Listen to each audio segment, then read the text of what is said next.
This is Ambazonia Calling. News, analysis, commentary, opinion, editorials. Ambazonia Calling is a co-production of Africa Freedom Network, the Missions Tribune, and Compass Free Press. Welcome. My name is Ntumfoyn Herbert, and I bring revolutionary greetings from our studios in Washington, D.C. to all of you, friends of Ambazonia and fellow Ambazonians on Ground Zero and across the globe.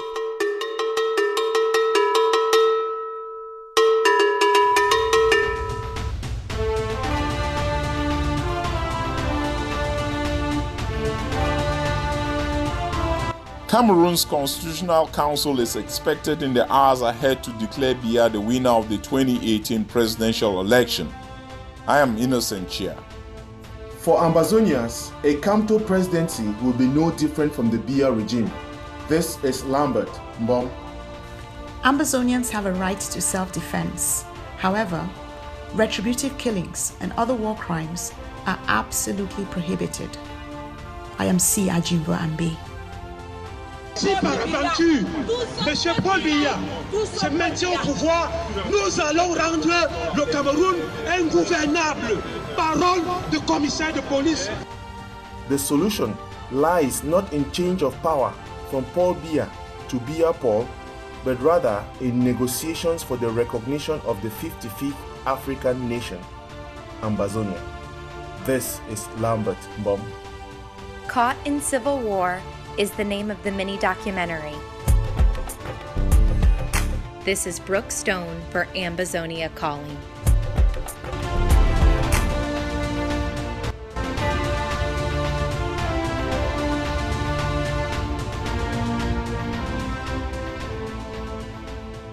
Citizens of the Republic of Cameroon, who for more than 2 years now have acted as if Ambazonians were being a nuisance by protesting injustice and mounting a decolonization revolution, are now swearing by all the gods that they too will start a revolution unless their ruler Paul Biya bows to the will of the people expressed at the ballot box last October 7. We will come back to the demonstrations that citizens of La République du Cameroun are staging in several towns around the globe Friday and Saturday. It has been easy for everyone to read the handwriting on the wall. Paul Biya will reign after Paul Biya leaves the throne. That is the frustrating conclusion everyone has been able to reach after following proceedings before that country's Constitutional Council, as editorialist Lambert Mbom now reports. The political circus witnessed last week at the Phantom Constitutional Council in charge of validating and proclaiming results of presidential elections in Cameroon has vindicated Ambazonians whose strategic foresight led them to not only resolutely declare that elections cannot bring about the desired change in Cameroon, but also was one more confirmation of their unshakable resolve to actualize the restored independence. It was therefore pathetic that presidential wannabe Akere Muna, after crisscrossing the world and parading his legal cum international credentials, cast his now infamous Now movement to the dustbin of history. Now is yesterday's tomorrow, which unfortunately has now become something of the past, with little, if anything, to show for it. Listening to Akere begging and appealing to the Biya-formed consciences of bootlickers and sycophants of the regime manning the Constitutional Council has been good political theater, in fact, great fiction. Then came the SDF, the defunct political giant, which imagined that by putting new wine into old wineskins, getting a young, articulate Oroko businessman who is a parliamentarian in Douala and speaks French with the finesse and accent of Molière, they had designed the magic formula. The SDF had painfully forgotten the lessons of 1992 and hence drilled the last nail on its coffin. How could the political strategies of the SDF not recognize that their political base had been greatly decimated, with Ambazonians pulling away from the elections charade and the Bamilikes throwing their weight behind one of theirs, Professor Kamto? One wonders, what if, Just what if the SDF had followed the gut feelings of the Ambazonians to boycott the elections? Not that it matters, but no man ever won a war against his people. I don't think anybody is impressed with OC's ironclad arguments calling for the annulment of the elections, claiming that what happened is a form of apartheid. He sounded like a prophet after the event, or more like a choir boy singing beautifully outside the choir. Poor Joshua. Hope he gets a letter from Ambazonia Calling soon. One can only hope that the scales finally fall off the eyes of the Federalists and they acknowledge that in the face of such egregious injustice as the annexation and recolonization of southern Cameroons by La République, it is not by asking for less because you think it feasible that you get it. Selling oneself short and shortchanging oneself is also an act of injustice. Federalism did not work for 12 years, and doing the same thing over and over again and expecting different results is called madness. And so whatever the outcome of the presidential elections, which by now are obvious to all, Ambazonians must not rest on their laurels. We must stay the course. Too much blood has been spilled. The solution lies not in change of power from Paul Biya to Biya Paul, but rather in negotiations for the recognition of the 55th African nation, Ambazonia. The restoration of the independence of Ambazonia is non-negotiable. A luta continua. Lambert Mbom for Ambazonia Calling.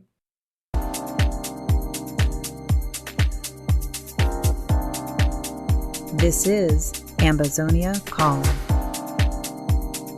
Still ahead in this edition, we have The Devil Unmasked with Professor Emmanuel Tatamenta. We have a winner for the Nyamfuka of the Week. And we are not done until we have heard our letter to Joshua. So stay tuned, kick back, relax, and enjoy Ambazonia Calling.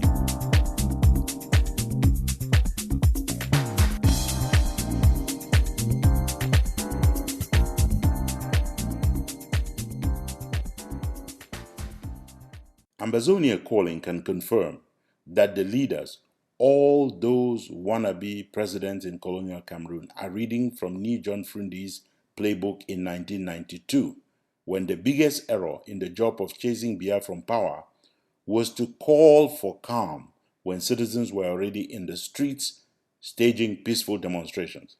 As of this Sunday morning, we had not yet heard one leader call for protests to chase Paul Biya from power, although there were anonymous flyers all over the place announcing protests today, Sunday, and again tomorrow, Monday. A flyer claiming that Professor Kamto and Joshua Osi had called for protests was quickly refuted by the latter. The fright, the sheer fear of confronting the regime, even in peaceful protest, means that Mr. Biya is about to pull off yet another election hold-up, denying access to the presidency to candidate-elect Professor Maurice Kamto, the same way he did to Frundi in 1992. Ambazonians who royally boycotted the ballot have no business with the Republic of Cameroon, except, of course, that we will delay our news wrap-up for the week a little longer to listen to the statement that Professor Maurice Kamto made on Equinox TV, where he discusses secession and he discusses the chances of Ambazonia to win the war that has been waged against her. Here is Professor Maurice Kamto. I've always said secession is not an option. I can talk with the secessionist just to try to convince him that it is in his best interest to come back to his mother country, to his fatherland, because his place is here and not out. But secession is not an option and will never be an option as far as I'm concerned. But I'm ready to talk with them to understand why they can come to ask for a secession of their country. We know that the root cause is, for some of them, the Bamenda Conference, the Fuman Conference, and so on. So we can go back and revisit the situation. But is it a solution for a country in crisis just to split into two parts? Just because we have maybe a government which is not listening to them? If you say the problem is the government, yes, what concrete solutions will you be providing to yes, to address the Anglophone crisis? I've always said that we have a poor leadership now in our country. Let us get rid of a poor leadership and settle the matter amongst Cameroonians. And for me, my first trip as the next president of this country, if Cameroonians honor me of giving me that position, serving the country at that position, will be in the Anglophone regions, Northwest and Southwest. But before going there, they have to take part in the vote. And if equally vote you as president of the Republic of Cameroon. Yes, do you think the environment is favorable socially and politically to take part in the election? I've been appealing to them to go and vote because it is the only solution. They will not win the war. So why continuing fighting that war? They will not win. They will not win the war. So we don't have to sacrifice our people for something which is not. Who are they that they will not win? J'aimerais qu'on avance, messieurs, si vous le voulez bien. Professor Kamto's arguments, and I'm going to use some big words here, and I don't mean to be impolite. His arguments are dishonest and legally bankrupt. They are based on the false hope that colonialists had from the get-go that Ambazonia would somehow dissolve like 2 cubes of sugar into the big bowl of water that was supposed to be colonial Cameroon. Here is the U.S. former Undersecretary for African Affairs, Ambassador Herman Cohen, the man who negotiated Eritrea's independence from Ethiopia, reminding the Kamtos of the world that Ambazonia obtained its independence. When they voted under the United Nations to join the French-speaking Cameroon, they came in as a federal independent state, and they had their own legislator and their own chief of state, and they only shared the currency and the foreign policy and the defense. In 1972, the federal government had a referendum to unite, and of course this was illegal because this minority never wanted to be united totally with the rest of Cameroon, so they were just smothered and taken into Cameroon. They're very angry about it. Control room, let me hear Ambassador Cohen again speak about the issue of independence. They came in as a federal independent state, and they had their own legislator and their own chief of state, and they only shared the currency and the foreign policy and the defense. Now, I don't mean to rub it in, but just one more time for the listening pleasure of Professor Kamto. They came in as a federal independent state, and they had their own legislator and their own chief of state, and they only shared the currency and the foreign policy and the defense. Ambassador Herman Cohen, who knows a thing about Ethiopia, promising to crush Eritrea and declaring, as Professor Kamto just did, that secession was not an option for Eritrea, has the best reply for Professor Kamto when he says Ambazonia cannot win the war. They're fighting guerrillas from the English-speaking part of Cameroon, and you cannot defeat them because they have unlimited support from across the border by Nigerians. I'm not saying the Nigerian government is helping them, but Nigerian ethnic brothers are giving them unlimited arms and unlimited money. So they have to get into a negotiation with these people. Again, and I don't mean to rub it in, here's Ambassador Cohen on the issue of winning the war. And you cannot defeat them because they have unlimited support. Unlike some, Ambassador Cohen doesn't believe Mr. Biya can lose the election. Well, Paul Biya is going to get reelected. He never loses. The elections are totally rigged. He's going to win.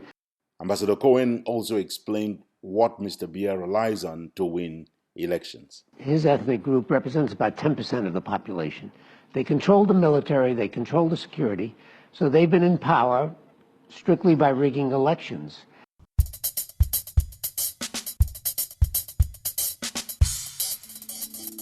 Ambazonia Calling. You are in the heart of the news shrine. Call us the Kalakuta Republic of commentary, opinion, and editorials.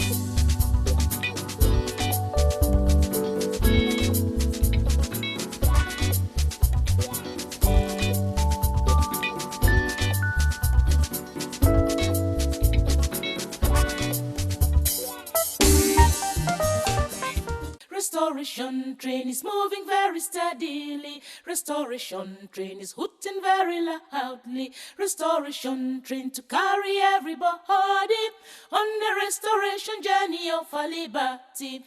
Oh, Abba Father, bless us. Oh, Jesus Christus, guide us. Oh, Holy Spirit, lead us on the restoration journey of our liberty. What exactly do these declarations by Professor Maurice Kamto mean for Ambazonians? Should Ambazonians worry? This is the question we pose to Lambert Mbom. Here is his analysis.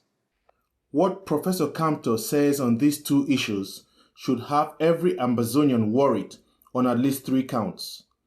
The first, he is in the same team as Mr. Biya. For Ambazonians, Kamto equals Biya and Biya equals Kamto on policy towards Ambazonia. A Kamto presidency will be no different from the Biya regime. The second worry is that a Professor Kamto will not only pursue but most likely ramp up the war. His war goal will be the same as Biya's: obliterate any thoughts of separation, crush Ambazonia.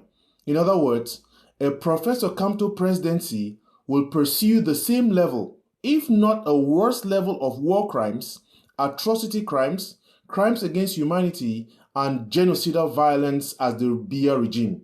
The third worry to have is that being an excellent jurist, as Professor Kamto is said to be, does not translate into believing in the rule of law.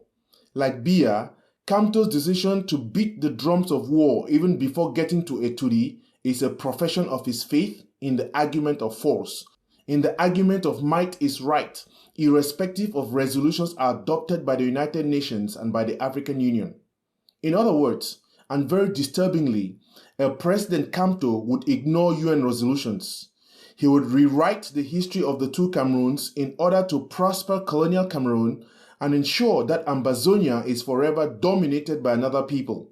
He will, in order to win the war, lose the peace. There are other answers to Kamto, not the least of which came this week from self-defense units such as the Terminators of Ambazonia Restoration Forces based in MOMO State in the Northern Zone. This week, they threatened to extend fighting into colonial Cameroon. For if the President of la République du Cameroon do not accept to the deny of the people and leaders of Ambazonia, then we shall extend our resistance to the territory of la République du Cameroon. For groups like the Terminators, desperate to hear more understanding talk and only further radicalized by the va-t-en-guerre approach of Kamto, their slogan is "Forward Always." No retreat! No surrender! No retreat! No surrender! No retreat! No surrender! The raging self-defense units that Ambazonians have put out there may not have been to any war school, but they are so brave, they are not hesitating to grant themselves degrees in what they call warlogy. This is the beginning of the term. There shall be no rest until the end. I, the mighty Savimbi, who have studied warlogy for many years. War is not cheap, and victory in war is not guaranteed, even for the biggest and strongest of armies. Ambazonia has come too far to be stopped by colonial Cameroon or by its sponsor, France. Lambert Mbom, Ambazonia Calling.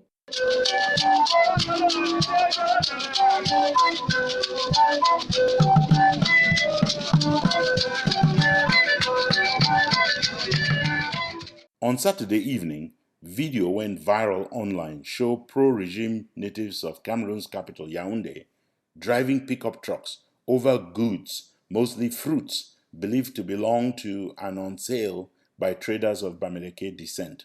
What a shame.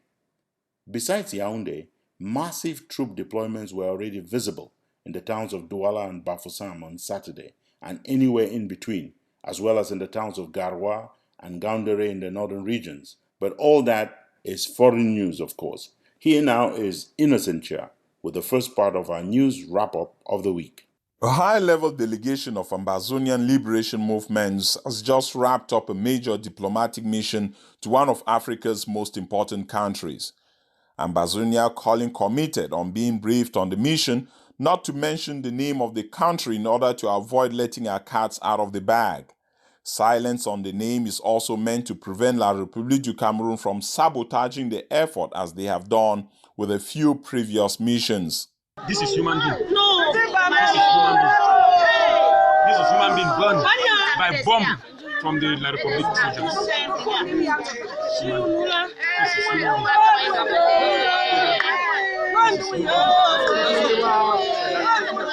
Gory images of 6 charred, mutilated Ambazonian freedom fighters, sources say, littered Ambazonian WhatsApp chat rooms Friday following the invasion by Cameroon's colonial forces of what was reportedly a camp in Baba II in Santa. Credible sources say the colonial forces were working on a tip that Ntumfoyn's sister, Christie, was at that location. She was kidnapped earlier in the week, just about when reports, confirmed by Barrister Sama in his pleadings at the Constitutional Council, maintained Frundi's house in Baba, like Achidi Achu's farmhouse, was razed down by fire. In the meantime, Frundi's sister, Christie, remains at large. Claims that some girls were freed have been countered by warnings that La République du Cameroun has deployed several unsuspecting girls as spies in Ambazonian camps and neighborhoods across the territory. In Baba 1, by Ndop, as many as 24 Ambazonians were shot and killed by Cameroon's genocidal forces Thursday. Some sources claim the victims were bandits and their deaths was good riddance, but others suggest the victims were real Amba freedom fighters. Probably military the march for quarter, they kill 4 people with Moyoka as soon as and so. This is wickedness.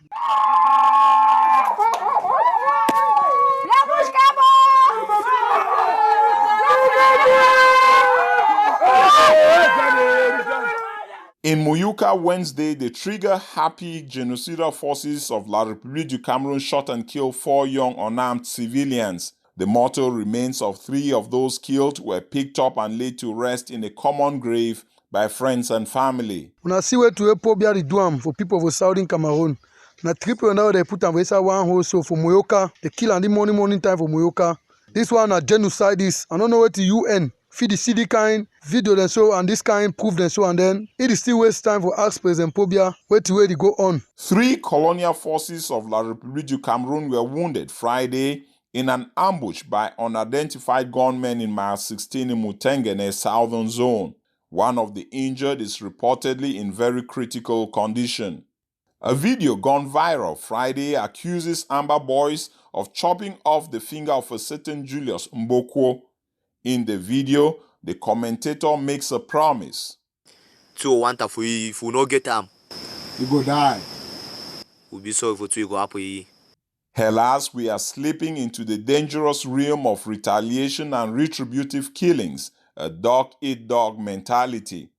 It comes at a time when observers were beginning to hope the hatchet had been buried, especially following a reconciliation audio released on Thursday of AKA General Ivo and Nambere.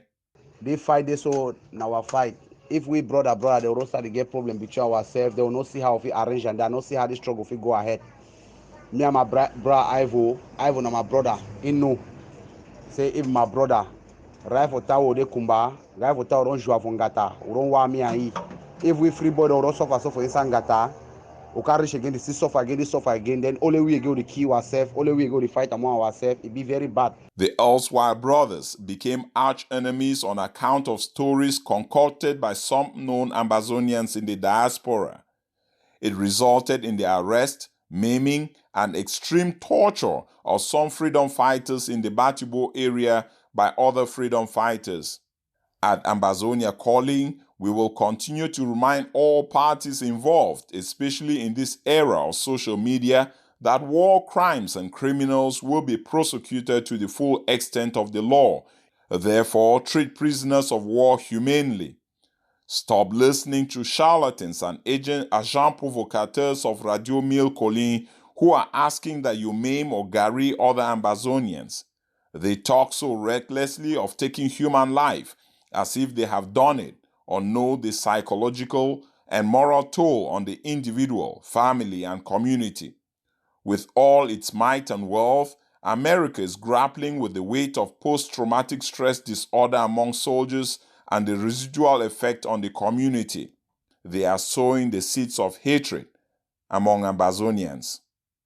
Stay tuned. You're listening to Ambazonia Calling. I am Innocent Chia and will be back with more stories that made our week.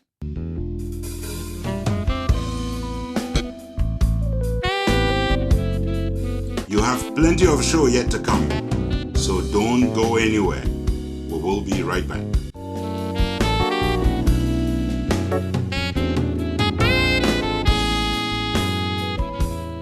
Let me come right back to you, Innocent Chair, for the second part of our news wrap-up for the week. La sorcellerie en direct, et je suis sûr que les télévisions n'ont pas montré cette partie-là de ce qui vient de se passer à la Cour constitutionnelle.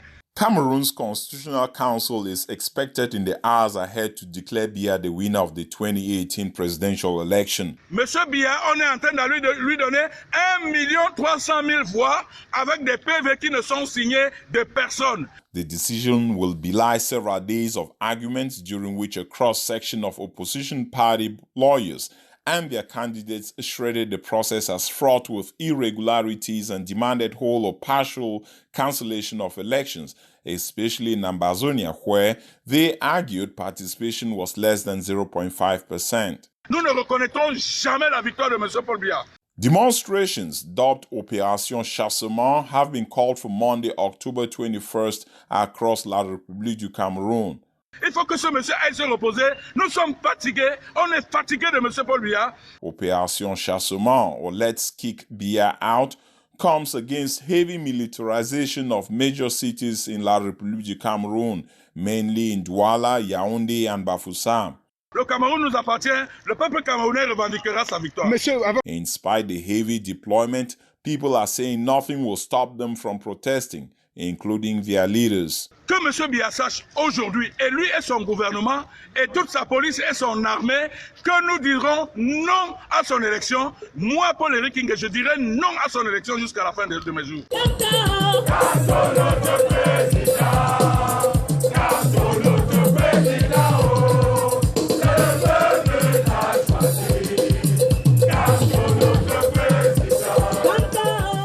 In the meantime, many are reiterating for Ambazonians in La République du Cameroun not to join any demonstrations to drive Biya from power. The warning says any one of them arrested will be considered a terrorist come to destroy La République du Cameroun. Western embassies and diplomatic missions have issued travel bans to their citizens planning to travel to Cameroon. Leading up to elections on October 7th, the American embassy in Yaoundé had already warned American nationals in Cameroon against going to political rallies, as well as cautioned that they review their personal security plans.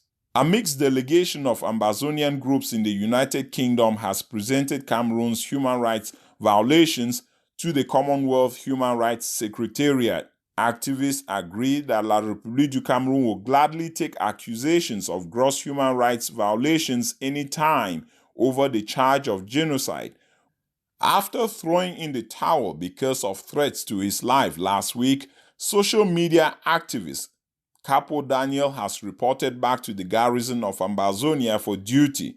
The activist endorsed Friday an ongoing fundraiser to support Changshu Boys at changshuboys.org, stating his satisfaction with the mechanisms for auditing and accountability, as well as vouching that funds are having a direct impact on Ground Zero. Finally, Ambazonians in the DMV area, District of Columbia, Maryland, and Delaware joined Patrick Locke Otieno Lumumba in a town hall meeting Saturday organized by the IG Group. The Kenyan-born lawyer and motivational speaker extraordinaire focuses mostly on matters of corruption and how to help organizations turn around. What else? We have discovered at the close of this that we need the big money. Money, Sako, money. We discovered that we did not make up our target. The IG Group has been reeling from accusations of misappropriation of funds and embezzlement. Innocent Chia, Ambazonia Calling.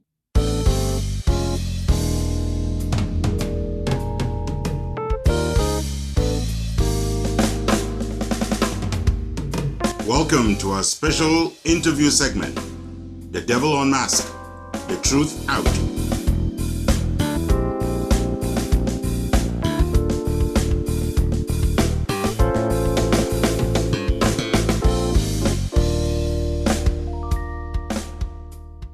Welcome, Professor Tatamenta, to The Devil Unmasked. Ntumfoyn, thank you, and it is my singular pleasure to join you in unmasking election without choice in the Satanic Republic of Cameroon. The citizens of neighboring La République du Cameroon have just held what they call an election. Elections are about choices. Did they have a choice? Ntumfoyn, it is another farce, election without choice, based on the power of experience in election rigging, inherently ignoring the very real electorate who are expected to give any political party the legitimate mandate to govern. Mr. Biya once said that he was the best pupil of a French president, President Mitterrand. Are we to suppose that he also learned all this vote rigging from France and from Mitterrand? Ntumfoyn, in this game of election without choice, President Paul Biya, a reading from the playbook of late Soviet brutal dictator Joseph Stalin. Please explain to our listeners what in the Biya system gets you to say that this looks exactly like what Stalin used to do. Ntumfoyn, a perennial viral favorite every election year in the Democratic Republic of Cameroon is a statement attributed to Joseph Stalin. This statement dictates that those who cast votes decide nothing, but those who count the votes decide everything. In other words, the Stalinist monsters of the Biya type tell voters that the game is over when they cast a one-time win-lose majority rule vote. I will personally tell them it is not. The game isn't over until we, the people, say it is, not appointed vote-counting thugs. French Cameroon citizens need to learn the lesson that voters matter, as history will continue to repeat itself again and again till the cows come home. Could you kindly demonstrate how the Stalin system has been used by the Biya regime? The electoral code that was bulldozed through the rubber-stamped National Assembly in the Democratic Republic of Cameroon ignores most, if not all, the democratic aspirations and wishes of the electorate. For example, Section 113 of the Electoral Code states, once counting is over, the results obtained in each polling station shall be proclaimed. From all the indications, the drama in the so-called Constitutional Council demonstrates that the Vote Counting Commission, made up of Biya appointees, fraudulently gave him the votes to ensure a wide margin of success for his opponents. Ntumfoyn, I therefore consider it completely unimportant who vote or how in the Satanic Republic of Cameroon. But what is extraordinarily important is this: who will count the votes and how in Biya's favor? I was going to exclaim unthinkable, but nothing is unthinkable, nothing is unfathomable, nothing is impossible with a regime that cheats with everything, so I wouldn't say that.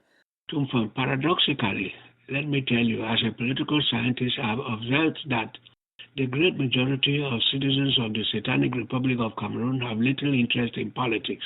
They regard politicians as crooks and esteem them only to the extent that they protect them from their neighbors and foreigners. Their concerns are not national but local, which means that the majority of them do not participate in politics in the sense human beings do as political animals.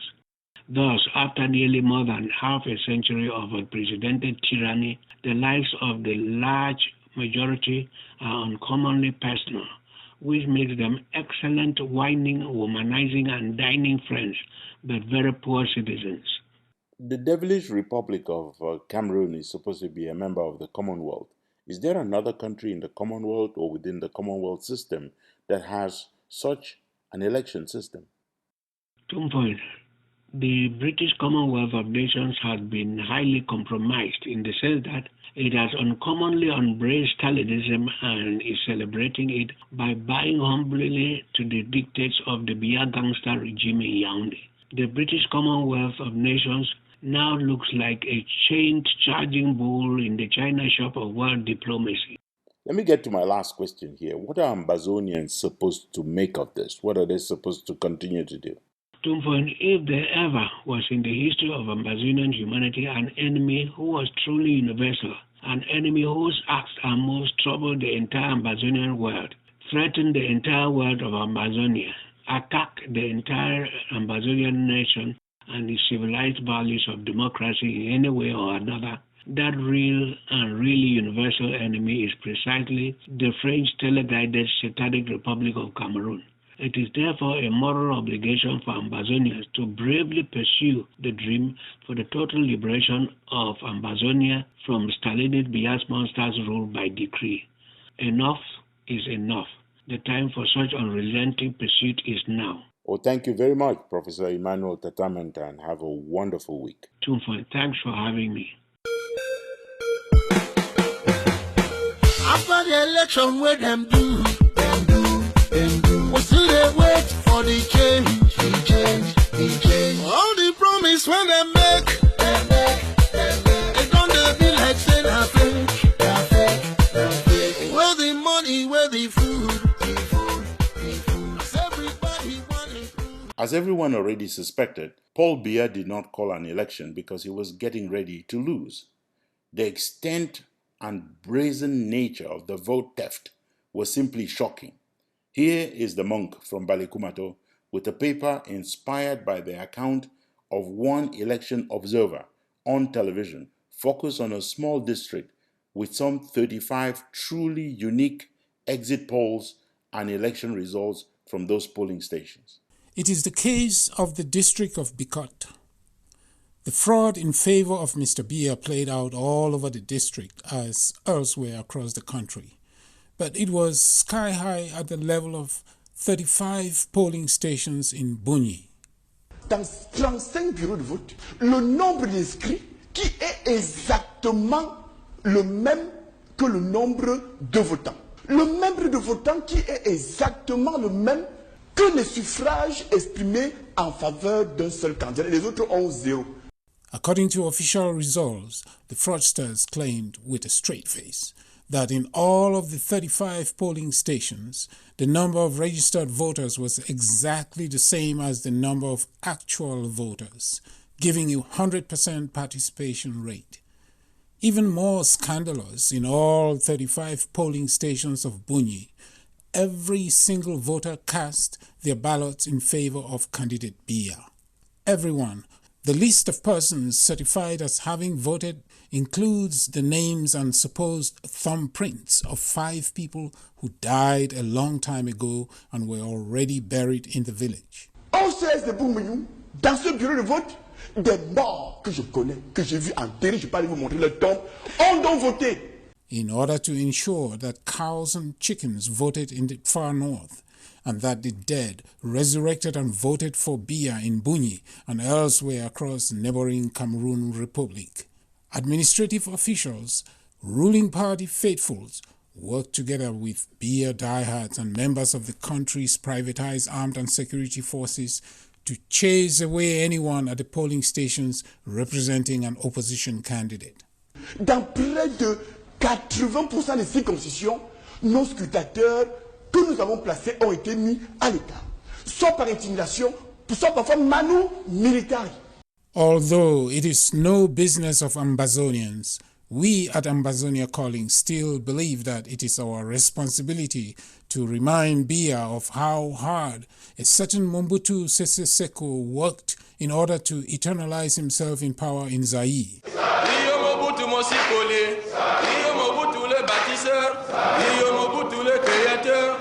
He forced his people to sing his praises and to celebrate him as a god, all-powerful and eternal, along with his MPR ruling party.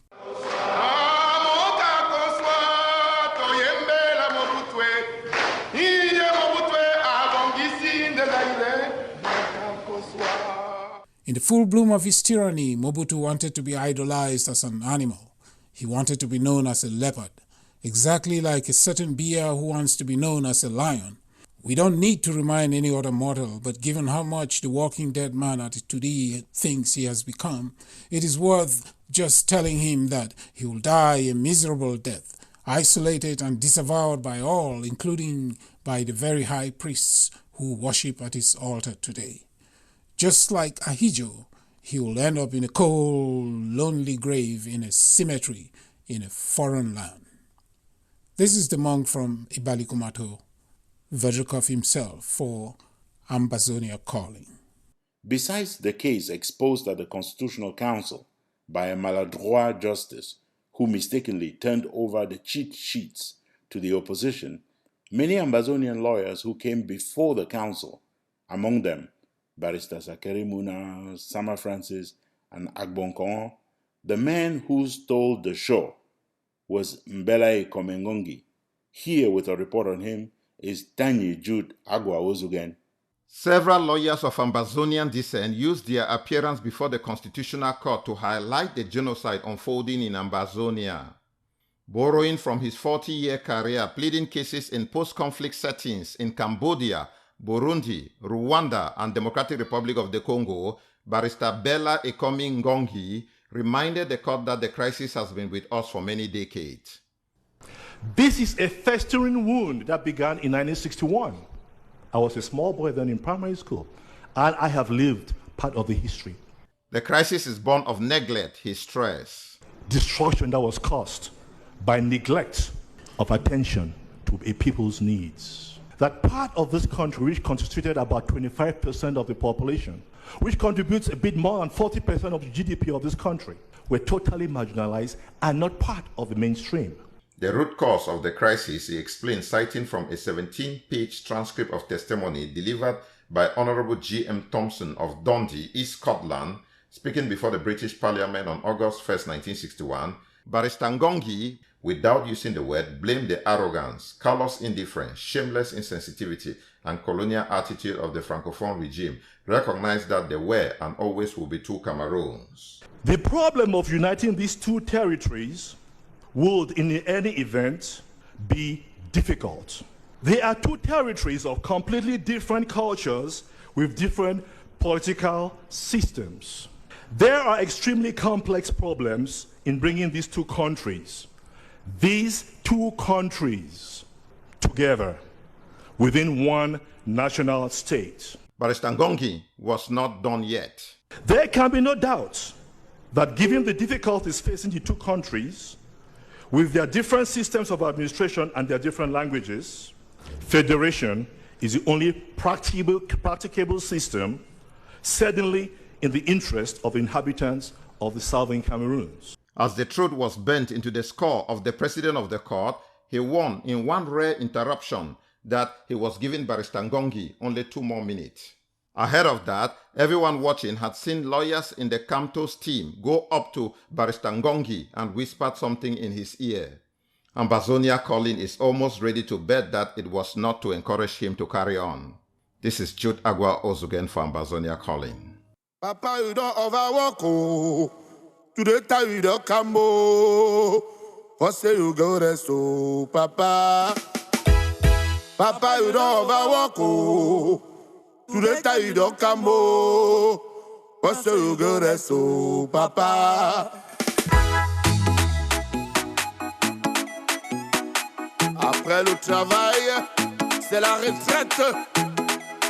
Prends ta retraite. Go, papi, tu es fatigué.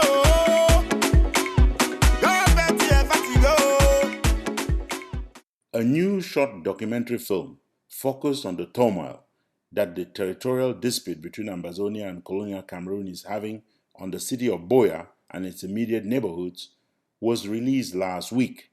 Here on her first day as a reporter on Ambazonia Calling is Brooke Stone. Caught in Civil War is the name of the mini-documentary. Hello and bonjour from the Central African nation of Cameroon. I'm not as happy as usual because this is not a happy video. It's about a growing civil war that's practically going unnoticed by the outside world. The video is the fruit of the producer's determination to ensure that the conflict is not ignored by the world, using his visit to BOYO and its neighborhoods to navigate a story without all the facts. Ordinary Ambazonians, unable to speak on camera for fear of further victimization, tell of their nightmare with the endless ring of gunfire. Every day, gunshot. They just shoot, so we don't even know, even go somewhere, you're just afraid. just stay in your house. The producer offers his guesstimate of the number of Ambazonians killed so far. Nearly 1,000 deaths have been recorded so far in the English regions, including beheadings. The mini-documentary highlights the mistreatment Ambazonians are getting. People are being treated like more or less like animals. They're burning down houses and kidnapping innocent people. Even as a white foreigner benefiting from high levels of protection as he traveled, the producer describes the whole thing as unfortunate and a wild experience. Nobody's around and it's really quite eerie and scary. There's police patrolling on every single corner with huge guns, and it's just a wild experience. It is the evil he witnessed and wants to expose. This chaos is very unfortunate for the country, and we can all pray that it doesn't get any worse. My aim with this video is simply to raise awareness about what's happening, because things like this should never go unnoticed. It is the same goal that led a West Virginia PhD university student from Zimbabwe. Hello, my fellow African youth around the globe. My name is Tadini Manwenyika Masaya, and I'm a PhD student from Zimbabwe. This week, the student released a video message urging the world to decry the genocidal violence unfolding in Ambazonia. I'm making this video to speak against the horrific violence that is occurring in Cameroon, and to ask you, my fellow youth, to join in speaking and acting against this full-blown genocide. Hello, my name is Nancy Mutoniwase. I am from Rwanda, and I want to urge you to share this video and please speak against the violence that is committed against Southern Cameroonians that are being killed right now. Enough is enough. Ambazonia Calling applauds citizens of the world for making sure that the crimes unfolding in Ambazonia do not go unreported and certainly should never go unpunished. It is the very minimum the world can and must do for Ambazonia. This is Brooke Stone for Ambazonia Calling.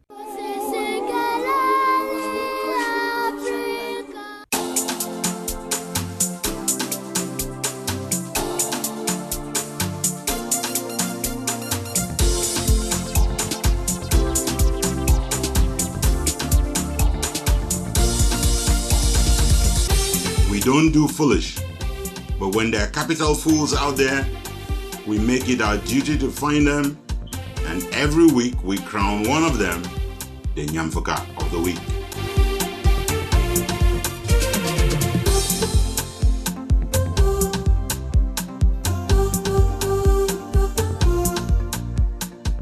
Many people put themselves in the running for the crown of stupidity this week. Sadly, we have space for only one winner and two other finalists. Here is Veronique Vitimfe with a rundown of the kings and queens of foolish for this week. Crossing the finish line in third place in this week's race for the disgraceful crown of foolishness are those Ambazonians who believe that the Biya regime does injustice by hanging on to power through the use of savage force, political manipulation and rigging, yet find no problem with an Ambazonia leadership that is self-declared and imposed through fraudulent means. At least the criminals in next-door Republic of Cameroon pretend to organize elections. They pretend to allow people to vote. They pretend that matters arising from the vote can be heard by a constitutional court. Fulfilling the Biya dictatorship straight into and loving the comfort of another dictatorship. Ambazonians who continue to resist the setting up of a legitimate authority, not only for us Ambazonians, but for the world, are this week's third place finishers for the crown of shame, the Nyamfuka of the Week. The runner-up this week are members of a club which took Dictator Biya 22 years to put together. This week, the institution Biya named the Constitutional Court provided glaring proof to the entire world that they really are chindas of King Biya, ready to cook up and add to the king's total millions of votes on election tally sheets signed by nobody. for accepting to play the role of hand-clapping chimps clad in funny gowns and ugly wigs. The Chindas passing around for justices of the Constitutional Court in neighboring Republic of Cameroon are this week's runners-up for the crown of Nyamfuka of the week. Lifting the crown this week, and for the third time since the award was founded, is a man who has been banished from his native village and homeland, Ambazonia. He's a member of the colonial regime in Yaoundé, who this week was seen and heard begging to use English to address a court, reaffirming to any doubting Thomases that English is indeed not an official language of colonial Cameroon. He went on to say some of those foolish things that only Elvis Ngole can say, forcing a young colleague at the bar to put yam-head Elvis Ngole on blast before everyone on primetime national television. For making such a fool of himself on national television and getting called out by a young lawyer old enough to be his son, yam-head Elvis Ngole is this week's winner of the crown of shame, the Nyamfuka of the week. Veronique Vetimfe for Ambazonia Calling.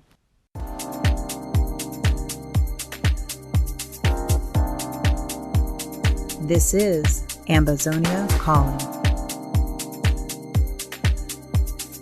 Videos made their rounds on social media this week, showing ADF fighters arrested, abducted, taken hostage, held prisoners, tortured, and in some cases injured from bullets being intentionally fired on certain parts of their body. Here is Barrister C. Ajimva denouncing the war crimes. On 3 of the videos viewed by Ambazonia Calling but not independently authenticated, ADF fighters recount that they were arrested, molested, mistreated, and tortured by members of what has come to be called the MOMO cartel, a loose reference to self-defense units whose members apparently want that only sons of Momo State of the Northern Zone who receive orders from the Ambazonia Self-Defense Council, the ASC, should be allowed to serve in that state. The videos show victims of torture and war crimes. We cannot treat them bad because they are our brothers. I believe right to this moment, as some of them have realized their mistakes, we must treat them this way. In one of the videos, a commander confesses that it took his presence to prevent an ADF fighter held hostage from being executed. I'm just thanking God for their well-being because I know it is by His grace that they are alive. And thank God I was here because I know very well, say if I never be there, I know safe will happen. The victim confesses that he was not just going to be killed, he would have been beheaded. They will call you now, see they will call my head. Thank God they don't call their head. See all you food them. Another victim explains how the commander of his unit was targeted and shot on the knee and how they tried to execute him but failed, probably because the bullet had been a blank bullet, with the intention of scaring him, leaving him to believe that somehow the odashi or talisman he wore had provided bulletproof protection. Why this beating be reduced for me, I say, after they be shoot a big man for knee, they overhala me say move close, I want move close, they shoot me, they gonna enter. Okay. Before the Constitutional Court this past Wednesday, October 17th, Barrister Ikome Ngongi told the world and an audience spellbound by his testimony of the chilling account of one of the war crimes, that of garring people's hands.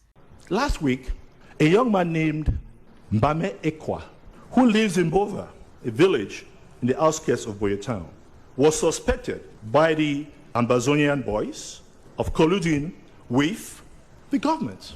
He was given 2 options, to kill him or to cut his arm. He gave his arm and his right arm was cut off. A crime that is recklessly and shamelessly advocated by a few as a viable approach to achieving freedom for Ambazonia. Barrister Ngongi also denounced the war crimes of colonial forces in Ambazonia, including acts of linguistic cleansing. A few months back, 4 boys were shot in Great Support. 3 of them were taken to be killed on the way to Ekona. On the way to Ekona at the dumpster where the Highsacam drops their garbage, one of them spoke French and he was promptly released. The other 2 were shot and dumped in the dumpster. It's a boy who ran back to the village to tell the village where their brothers and sisters had been drowned. He decried the heartless targeting and killing of innocent civilians. Ambazonia Calling continues to plead to all embarked on self-defense to stay away from crimes of any kind, notably war crimes and violations of the Geneva Conventions and laws of war. We also remind and caution all self-defense units that they cannot enroll any child soldiers, meaning anyone younger than 18 years. Regrettably, video has been circulated on social media showing persons in arms who appear to be younger than 18.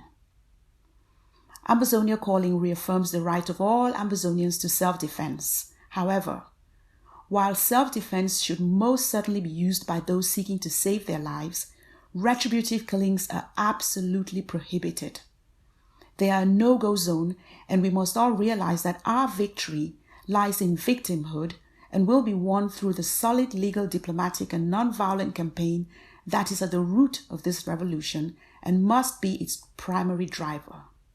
Sia Jimbo Ambi for Ambazonia Calling. Mais la question que je me pose, est-ce qu'en Afrique, on peut facilement changer une équipe qui gagne? Même si cette équipe gagne avec la complicité des habitudes de touche et de centrale, sans oublier le commissariat du Macha, Maoué.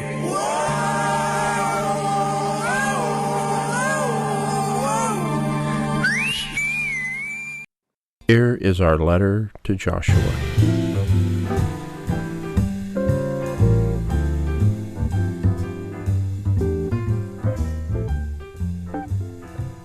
Dear Joshua, the world has been misled by a certain professor.